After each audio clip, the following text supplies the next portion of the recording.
All right, everybody knows rock, scissors, paper, but what if I taught you farmer, garlic, vampire? Farmer takes garlic, garlic kills vampire, but vampire kills farmer.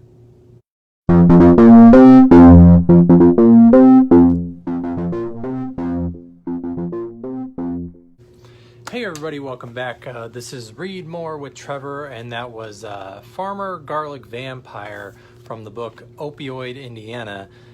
See if we can see it there.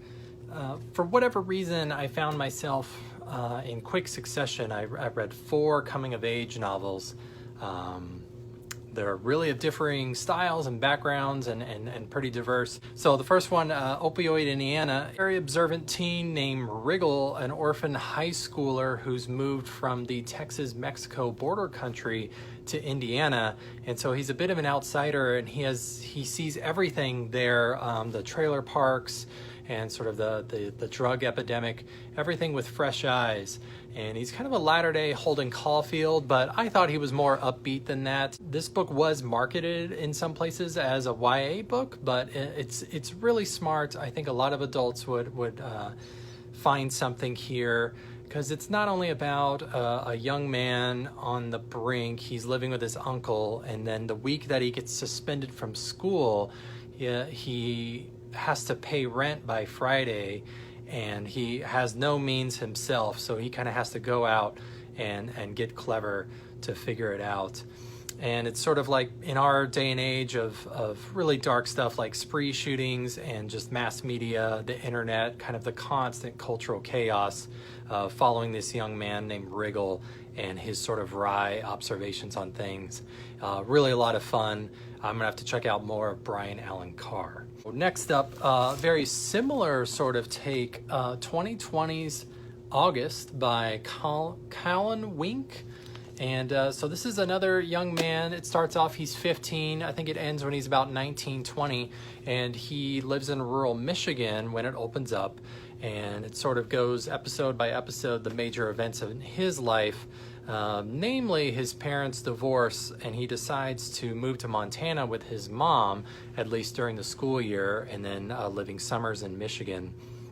And sort of how he decides to start playing high school football, and the sort of misadventures involved with that.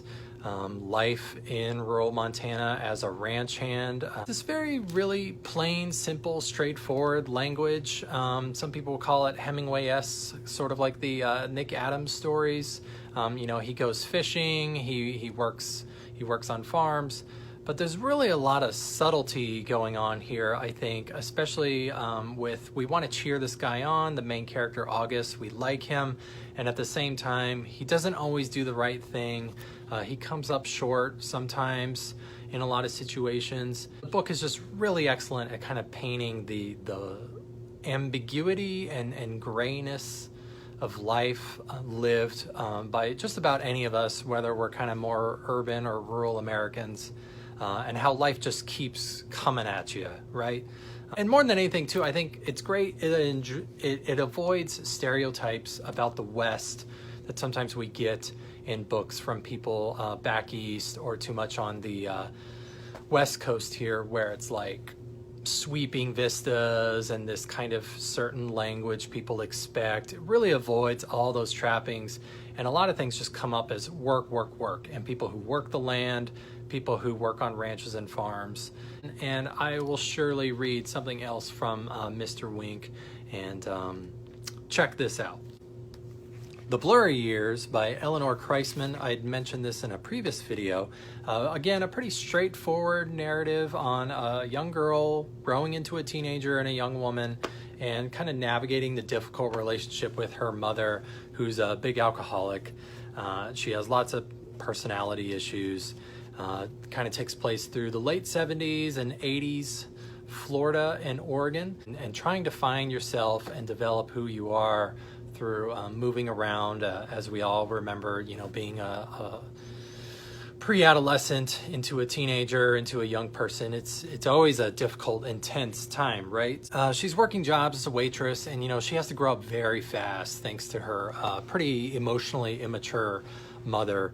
And but all the while, it's like she's also very naive, as worldly as she can be, and really develops a lack of self as she floats around from like different friends and different crowds, trying to find out who she is. So in the end, you know, more melancholy kind of mood here, but really smart, emotionally intelligent sort of book that's examining feelings between mothers and daughters, substance abuse issues, and kind of just finding who you are in the midst of everything. The Blurry Years by Eleanor Kriseman. And the last book of the day is That Reminds Me by Derek Owusu. He's a British author of Ghanaian descent, and he's telling the story of Kay, a young boy who's sent into foster care at a very young age. The look back into retelling this story, just the kind of emotional and just utter fragmentation of his life.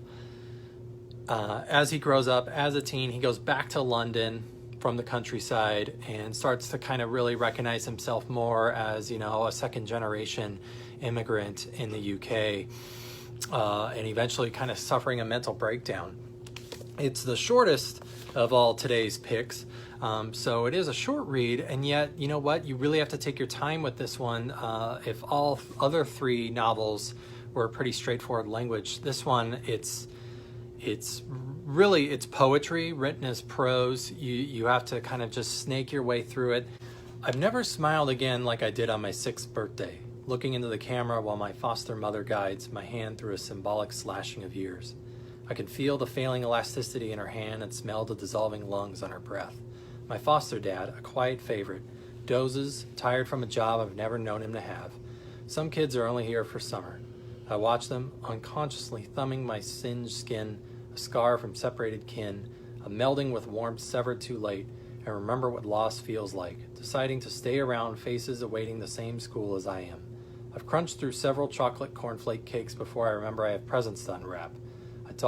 I walk to the gifts, eager but satisfied, tonguing the soft cereal stuck to my teeth. I notice the handwriting on the first present and retreat to my foster mother's leg. All right, dear, we'll open this one later. This is a guy who is not afraid of comma splices. He is not afraid of taking dependent clauses upon dependent clauses, never stretching them out too far, but it's kind of like starting out a thought, syntactically wind it back, take it back around with yet another dependent clause, almost this kind of like jerking motion of imagery and commentary that by the end, you're just along with him in that consciousness of trying to remember your childhood and bring forth all the different emotions therewith.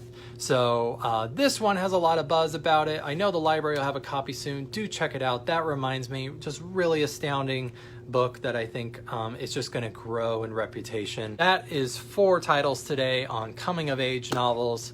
Hope you're all reading. This has been Read More. Be sure to like and subscribe these videos. Keep watching STPL's YouTube page, and I will see you guys next time.